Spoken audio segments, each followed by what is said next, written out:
যখন কোনো মানুষের মৃত্যুর সময় উপস্থিত হয় তখন তার কাছে 4 জন ফেরেশতা এসে উপস্থিত হয়। প্রথম ফেরেশতা তখন আসে যখন তার আত্মা নিঃশ্বাস পর্যন্ত চলে আসে। তাকে প্রশ্ন করা হয়, আজ তোমার শক্তিশালী শরীর কোথায় গেল? যখন আত্মা পুরোপুরি বের হয়ে যায় তখন দ্বিতীয় ফেরেশতা এসে বলে, আজ তোমার দন-দৌলত কোথায় গেল?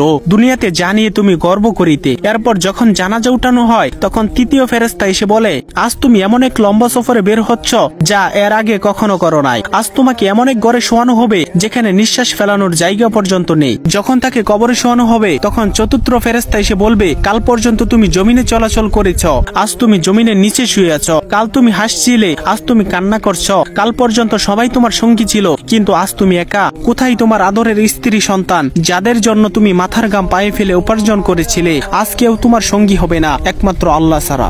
আপনি যদি আল্লাহ তাআলাকে ভালোবেসে থাকেন তাহলে ভিডিওটিতে একটি লাইক এবং চ্যানেলটি সাবস্ক্রাইব করুন এবং আল্লাহ তাআলার নামটি কমেন্টে লিখে যান।